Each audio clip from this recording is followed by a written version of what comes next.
The roadmap to success from the one who sings. Zolani Mahola is an award-winning South African singer and actress. In October 2024, Zolani performed at Carnegie Hall in New York City as part of their 30th anniversary celebration of South African democracy. She is also the subject of 2 upcoming film projects. Both are set for release in 2025.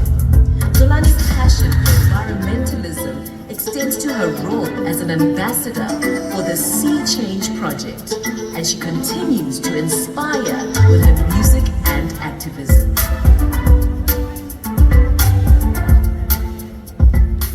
Good afternoon, everyone. Hello. Hello. My name is Zolani Mahola, and I'm so happy to be here this afternoon with all of you to share my story, but also to share the story of us, because our individual story, of course, matters, but so does our collective one. In my last year of high school, I was working at a bulk retail store called Macro, and I was working as a switchboard operator. I never could have imagined that 10 years later, I would co-write and sing the most successful World Cup song of all time, Waka Waka.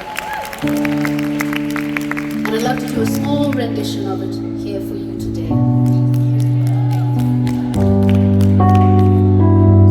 You're a good soldier, choosing your battles. Pick yourself up, dust yourself off, get back in the saddle. You're right on the front line, and everyone's watching. We're getting closer, it's getting serious, this isn't over. Oh, the pressure's on, you feel it, but you got it all. Believe it, when you forget up, oh, oh. If you forget up, eh, eh. It's time for Africa.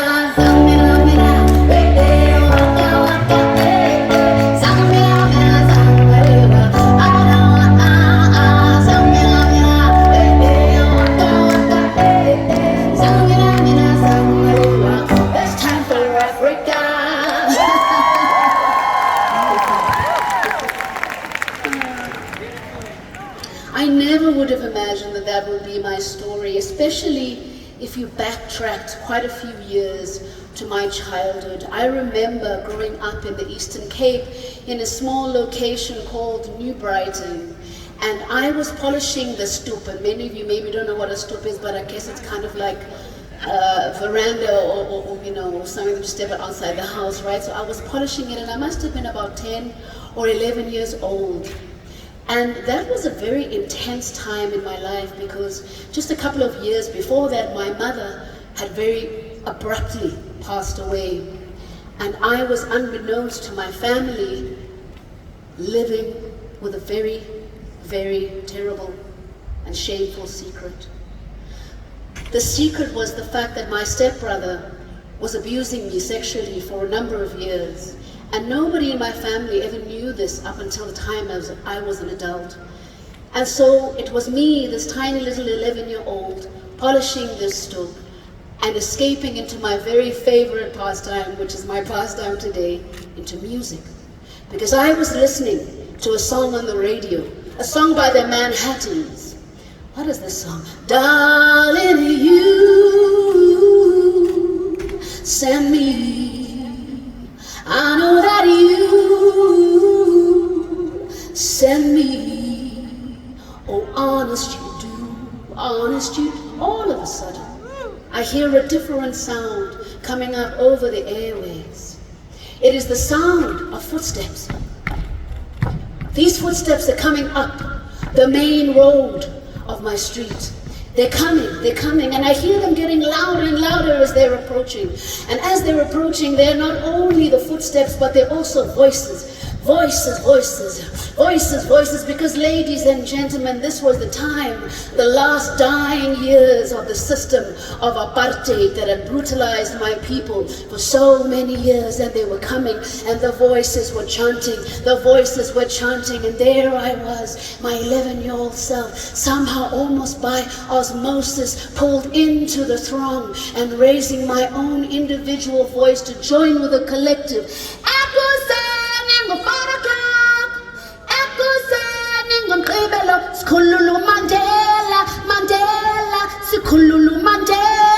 In the morning at 4 o'clock, we are going to be free Mandela.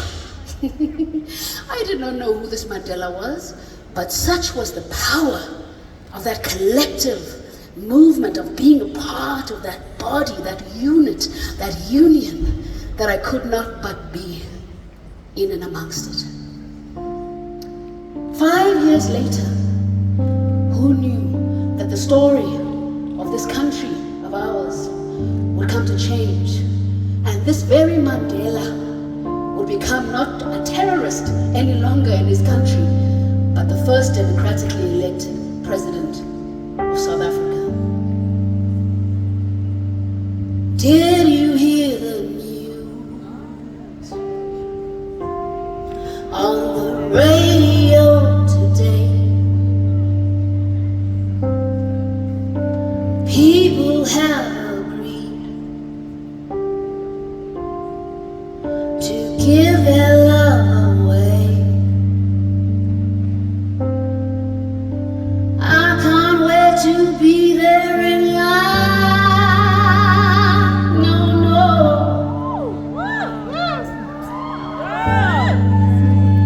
The politicians have agreed to honor and obey. They'll come down and listen to what the people say. I can't wait to be there in line.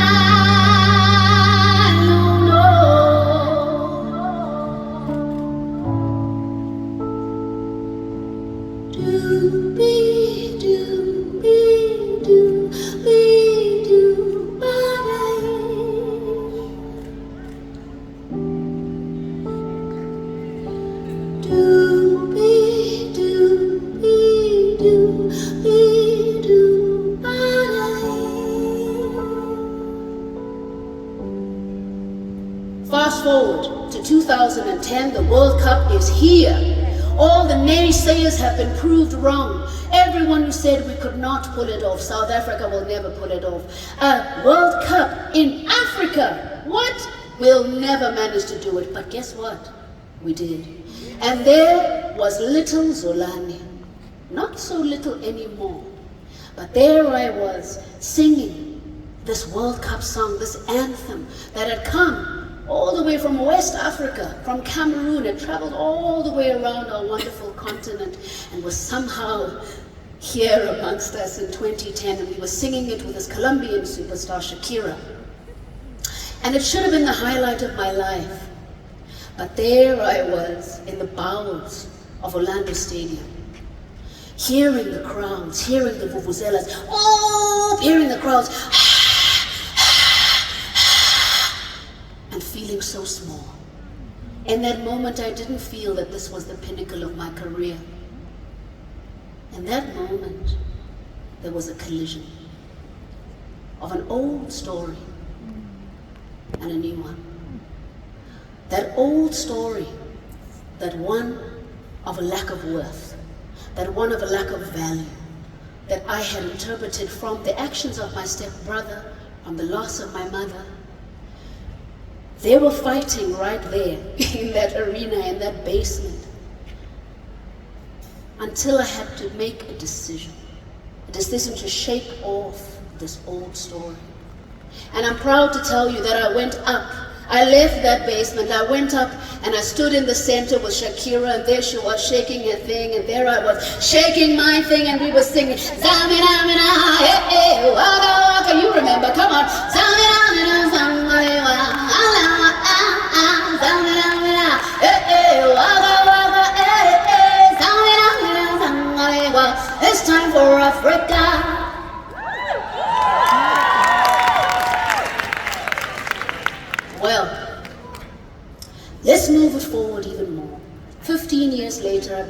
25 years in the music industry. I've been a public figure for more than half of my life now. I've gone all over the world being able to use my voice and use my gifts to spread a message of unity, to spread a message of love. I find myself looking at our world today.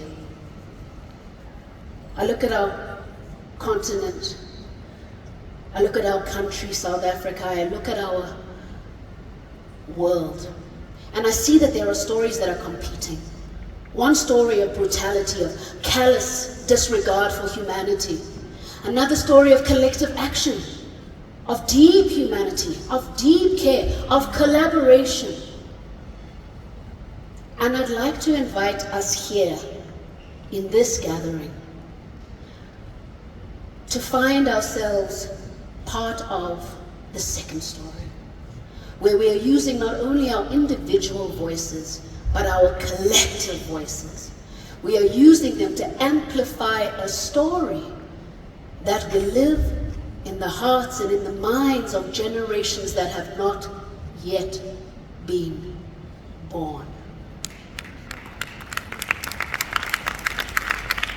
They say that the best way to predict the future is to create it, no?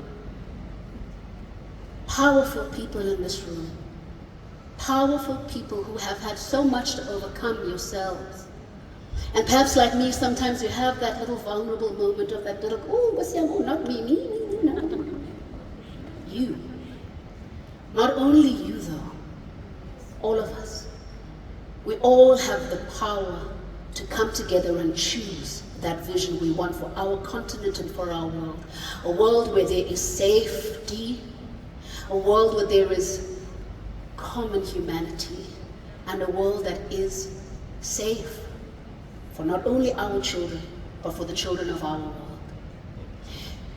In closing, I'd like to share a song that has not yet been released. It is a song called When You Step Up.